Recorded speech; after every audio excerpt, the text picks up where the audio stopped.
Hi everyone, today let's talk about retail sales. Do me a quick favor and like and subscribe and watch the video till the end to help out the channel, and let's get started. So retail sales rose by 0.1%, well below the 0.2 estimate, not great there, and excluding autos, sales actually declined by 0.1%. So retail sales continuing to slow, the economy is continuing to slow, and this is another piece of data that we are seeing. We also saw the previous numbers revised down to a negative 0.2% for April. Year-over-year sales rose by 2.3%, but overall this was a pretty weak retail sales number, and on the back of this we saw stock market futures jump while treasuries declined. Markets did come in a little bit flatter after the numbers were digested a little bit more, but the Russell did go higher on these numbers, hoping that the Fed is going to ease monetary policy, and the SPY and the NASDAQ were basically flat. Moving over to the Fear and Greed Index, we were at a 42 yesterday, we were at a 41, a week ago we were at a 43. So this continues to basically not move.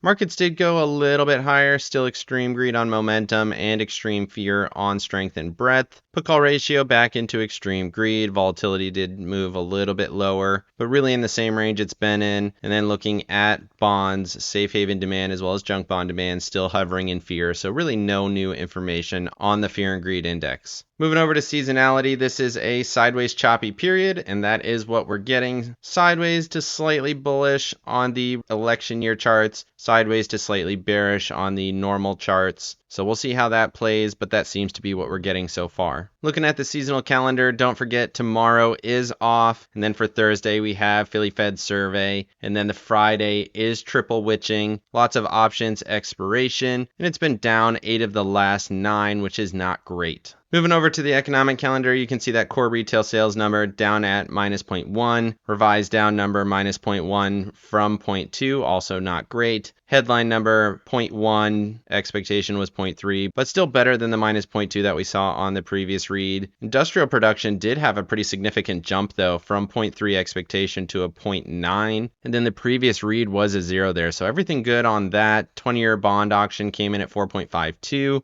Lower than the previous read, so that's good overall also. Then you can see Wednesday still off, and then for Thursday you have initial jobless claims, Philly Fed manufacturing. This initial jobless claims, I'll be watching that one closely. The previous number was quite a bit higher than we thought and higher than we've seen at 242,000, and then Fed balance sheet to round out the Thursday. Moving over to Max Pain, we are at 548. Max Pain is all the way down at 508, massively lower than current price. $40 lower. I have never seen it that disjointed between stock price and Max Pain. That is a very bearish indicator. We've been talking about it all week. We're waiting to see if that's going to come to fruition as we get closer to that Friday close. And then put call ratio, pretty much neutral there at 2.28. Total options, 5 million. Tons of options in the market for this week. A 530 finish would make sense. 535, right in that range would make sense. And we are nowhere near that. That would be a more than 2% decline from current levels. And markets have held up quite strong in my opinion. Top of the puts is up around 446, 448, right in that zone where we already are. So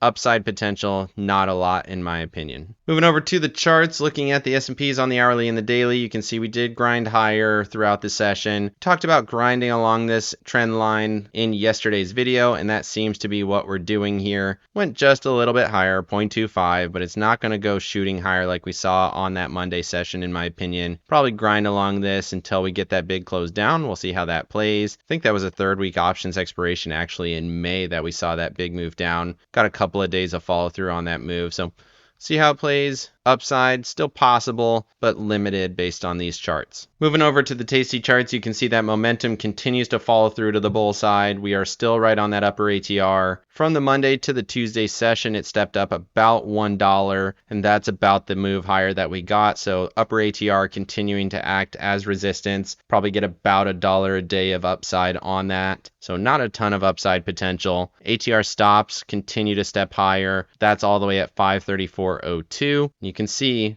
once this 8 EMA gets up to that second highest ATR band, that is typically when we start to see markets roll to the downside. You can see we did see it here in May, got to that second ATR, pulled back, and we've seen it before here as well, going all the way back to February, hit the second ATR, pulled back, hit the second ATR here, got a big down candle in January. So just another indicator to potentially look at, and we are getting very close to touching that one more time here again in June. Moving over to the NASDAQ, pretty much the same thesis, sideways choppy action, very slightly positive, 0.03 to the upside on the close, and it's jumping a little bit after hours, about 30 cents, nothing crazy. Still extremely extended at an 81.59 on the daily chart. This one's a little bit harder to see. We're not at that trend line, so just sideways consolidation. We've actually seen this a few times at this point. Consolidation, break higher, and even before that, consolidation, broke higher. So we'll see if this is another iteration of that, but you would expect 1 or 2 more days of trading in this zone. Momentum and RSI still super bullish, but definitely extended. Moving over to the Tasty charts, you can see we are still extremely extended on that upper ATR. That's at 477.79. Current price 485, so that's more than a 1% down move just to touch that upper ATR. You don't typically see the NASDAQ get this extended. Definitely being driven by those semiconductor stocks, which continue to rocket higher every single day seemingly.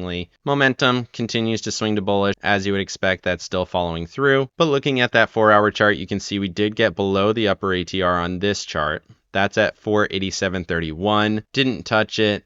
Sideways consolidation, similar to what we got here, big move above it, sideways consolidation, then we pushed right back to that level. So see if we get another iteration of that. We did get massive volume on that Friday session, so that's typically going to give you some follow through. So see how it plays. ATR stop still sitting at 479.18. Moving over to the Russell and the Dow. The Russell was positive 0.17, actually hung in there pretty well, wicked all the way up to 201.69 and then pulled back from there after touching the 9 EMA. It did get above this trend line, so that's bullish. Momentum starting to swing to bullish. It's up a little bit after hours, which is good. And then looking at the Dow, hitting that 21 EMA, you can see clear resistance there. That's at 389.20.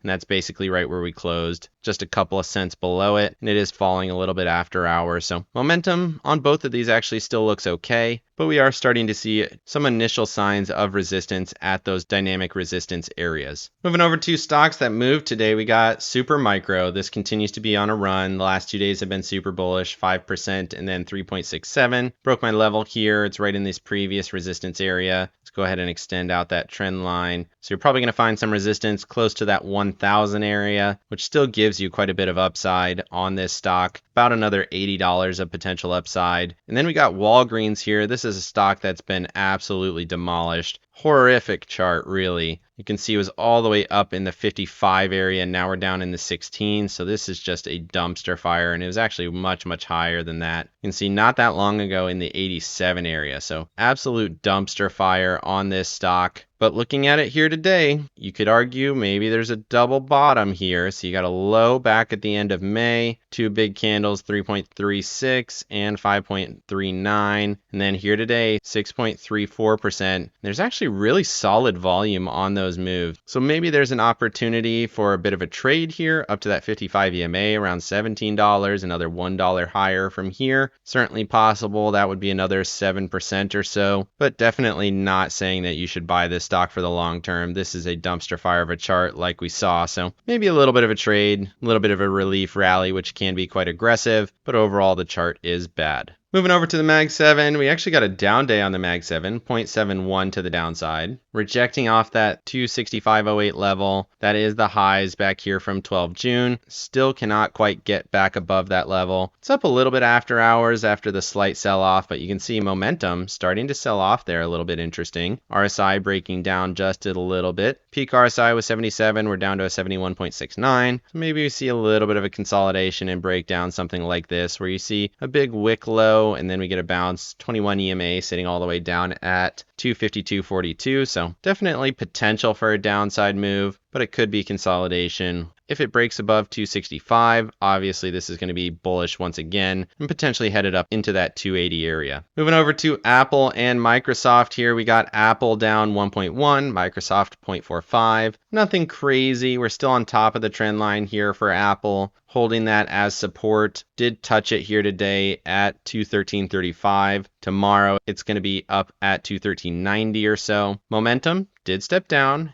interesting. If this starts to break down, that's going to be interesting as well. A little bit more bearishness coming through here. It's not a super bearish candle. We didn't take out all of the gains from the Monday session. Similarly here on Microsoft, still well above the lows from Monday, but momentum getting that first step to bearish, similar to what we saw here, could be an indicator that there's going to be a couple of days of move down, which still fits with that end of Friday thesis with the max pain indicator, but overall really the thesis has not changed off of one candle. Moving over to Tesla and NVDA. Tesla was down 1.38% after having a very strong day yesterday, 5.3% higher on the back of that Elon Musk news that he's likely getting his pay package. We hit that 188.50 level 2 times here, Thursday last week and then Monday this week. That was our initial price target coming off of that 177.70 level. So you can see we came back down, touched it, pushed the level. If we can get back above it, got the 144 EMA sitting there around 196. But right now we're still in this consolidation. Next level for me, 197.75. You can see last time we touched that was back here on 29 April. See how that plays. This still looks like a bullish setup to me. And then looking at NVIDIA, we got a breakout 3.5% above this trend line here. This is pure price discovery. Continues to look super bullish. Momentum, RSI, everything's bullish. We've broken out above all trends and support and resistance lines. Moving over to Meta and Amazon, we got Meta coming down 1.41%. Needs to hold this trend line if it's going to do it. The price target right now is still 520.31. If this trend line breaks, probably headed to that 21 EMA down at 485. And then you got Amazon testing that 181.41 level. Once again, that's 2 days in a row we've touched that level and found support. So holding that level right now, momentum on both of these really are breaking down quite a bit. And you can actually see RSI breaking down there. Not a great indicator for Meta. And then similarly here on Amazon, breaking below the SMA on RSI for both of these, which is not great and likely bearish. Let's go ahead and extend out that trend line. We are technically below that here as well on Amazon. So both of these look quite a bit more bearish today than they did yesterday, but still have some potential to hold support at these levels. Moving over to staples and discretionaries,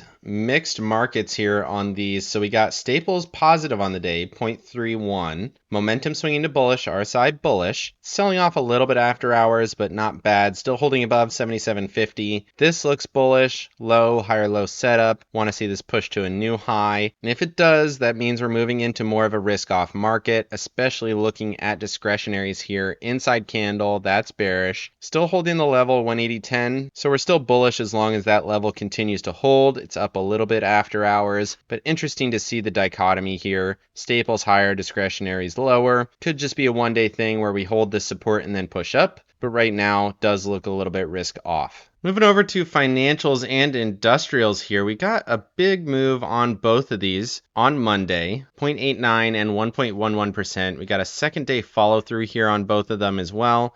Momentum swinging to bullish on both of these. Look pretty good, honestly, going into tomorrow's session. Financials is sold off quite a bit, down from 42.50 all the way down to the 40.40 area. And now it's pushed back to 41.27. My level is 41.65. It's at the 21 EMA, 41.29. Probably going to push up a little bit. I would expect it to break through that. Similarly on industrials, right in that mid-range, looking to push to 123.60. That's your midpoint on this consolidation. And then above that, you have 126 area at these previous double top highs. It does kind of seem like we might be pushing back towards that level. Moving over to oil and copper. Oil continues to be on a really strong run. This has run almost $10 now at this point, which is about a 10% move on oil. Pretty strong push there. If 80.97 breaks, this is probably headed back to $86. We're back above all the EMAs and SMAs after this dip low. So oil looks very bullish. Copper, on the other hand, did wick a new low. Momentum continues to build, but still not looking super great. I would like to see this get back above the trend line and start to push. Oil is doing it, but copper is not moving with it. Moving over to RIOT and Marathon. RIOT, inside candle, didn't get the second day push that we would have hoped for. Momentum starting to fade a little bit. It's up a little bit after hours, but nothing crazy. Marathon actually looks a lot better here now after we closed above this downtrend line, which had been holding back markets for a while. We're right at the 21 EMA and VWAP, so you want to see it get above VWAP at 2044. If we can get above 2044, then we're probably pushing to this trend line up around 2250, which would be a massive move for Marathon. That would be a 10% plus move, and I do think this could absolutely do it. Momentum swinging to bullish, RSI looks bullish, and this definitely held support at that 1878 area. Moving over to Breadth. Breadth continues to widen. 20-day Breadth, big up candle, closed on the high, headed towards that 5175 level. Consolidation looks good. 50-day Breadth also went higher, but it doesn't look as good. Rejected off of that 21 EMA at 4814. Momentum looks okay. It is moving towards bullish, but not there yet.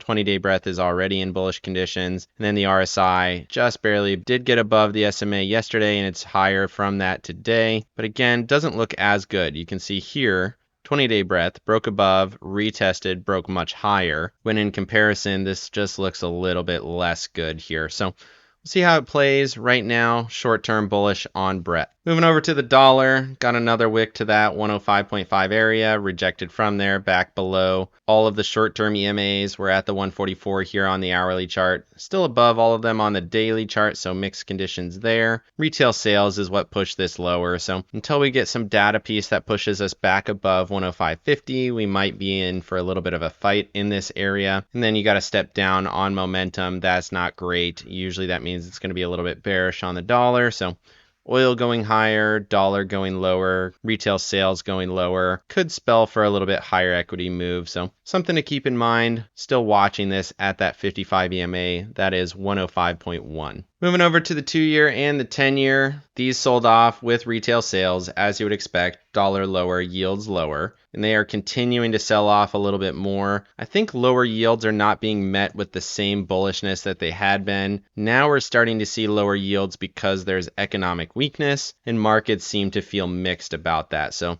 see how it continues to play out. Looks like the 10-year is probably going to head to a new low in the next trading day. 2-year still in this consolidation, but pretty low in the range. Moving over to bonds, as you would expect, these rocketed higher. JNK 0.34, heading back to that 94.82 level. Strong day Monday, strong day Tuesday, and then TLT, similar move, back above the trend line. That was a short-lived down move, which is bullish. Momentum bullish, RSI bullish. We're back above this trend line, probably headed to 96.50. Moving over to the VIX, volatility continues to do nothing. Move index rolling down slightly. VIX still in the same consolidation. Nothing going on here. Momentum neutral, RSI slightly bearish. So nothing really, so no new information for volatility. Moving over to my accounts, I did fine, made a couple $100, pretty much left everything alone, held my puts, rolled my covered call out to Thursday for $1.50 credit. Slight profit on the call, slight profit on the share, so that was good. I did take off this put that I had. It was at like 75% profit. I had made $60 out of the $80 or so. So I did want to take that off. I was a little bit concerned about the IWM falling into the end of the session, and then it rallied here right at the end of the after hours. So that didn't seem to matter much. This continues to look bullish, and there's some opportunity here on that covered call. I can also roll that to the Friday if I need to. And then for the Qs, same thesis here. Have the puts for 482 for 60 cents credit.